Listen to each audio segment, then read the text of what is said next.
அயோத்தியாவின் 500 வருட கனவு 84 நொடிகளில் நிஜமானது. அயோத்தியாவில் நடந்த கும்பாபிஷேகம் ஏன் ஜனவரி 22 குறிப்பாக அந்த 12:20 இந்த டைமிங்கை தேர்ந்தெடுத்தாங்கன்னு தெரியுமா? அதுதான் அபிஜித் முகூர்த்தம் எனக்கூடிய ரொம்ப சிறப்பான முகூர்த்தம். ஒரு நாளைக்கு 48 நிமிஷம் மட்டுமே வரும்.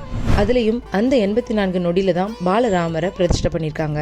அந்த காலத்தில் சித்தர்கள் எல்லாருமே அவங்க நினச்சதை நடக்கணும் அப்படிங்கிறதுக்காக சோடகச கலை நேரத்தில் வரக்கூடிய 10 செகண்ட் மட்டுமே அவங்க உபயோகித்து அவங்க நினச்சதை சாதிச்சிருக்காங்க. அந்த மாதிரியான அபிஜித் முகூர்த்தத்தில் தான் ஸ்ரீராமர் சிலையை பிரதிஷ்டை பண்ணியிருக்காங்க.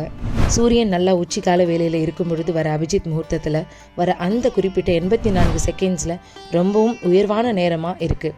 இதை வாரணாசி பண்டிட் கணேஸ்வர் சாஸ்திரி பஞ்சாங்கம் பார்த்து குறிப்பாக குறித்து கொடுத்துருக்காரு. 2026 வரைக்கும் இதை விட்டால் நல்ல நேரமே கிடையாதான். அந்த அளவுக்கு ரொம்ப புனிதமான நேரமும் கூட. இன்னும் இன்ட்ரெஸ்டிங்கான விஷயம் என்ன அப்படின்னா, இந்த அபிஜித் முகூர்த்த நேரத்தில் தான் திரேதா யுகத்தில் ராமர் அவதரிச்சதா சொல்கிறாங்க. இது மட்டும் இல்லாமல் இன்னொரு இன்ட்ரெஸ்டிங்கான விஷயம் என்ன அப்படின்னு பார்த்தீங்கன்னா, அயோத்தியாவில் பாலராமரை பிரதிஷ்டை பண்ண கருவறைக்கு மேலே ஸ்ரீரங்கநாதர் சிலை இருக்குது. ராமரும் அவரோட முன்னோர்கள் வழிபட்ட இவர் தான் ராமரோட குலதெய்வம் அப்படின்னு சொல்கிறாங்க. பிராண பிரதிஷ்டை பண்ணதுக்கு அப்புறமா ராமரோட சிலையை கண் திறக்கும் போது எதிர்க்க யாருமே இல்லையாம், ஒரு கண்ணாடியை மட்டும்தான் வச்சுருந்தாங்களாம்.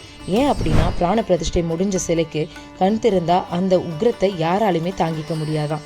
அதனால பாலராமர் அவரையே கண்ணாடியில் பார்த்து அவரோட கண்ணுக்கு மையம் வச்சு திருஷ்டி போனதுக்கு அப்புறமாக எல்லாரையும் சாந்தமா ஒரு கருணையோடு இருக்கிற ஒரு பார்வையால தான் பார்த்துருக்காரு. அதுக்கப்புறமா தான் பிரதமர் மோடிஜி அவர்கள் ஸ்ரீராமரோட கண்ணை பார்த்து ஆசீர்வாதம் பெற்றதா சொல்றாங்க.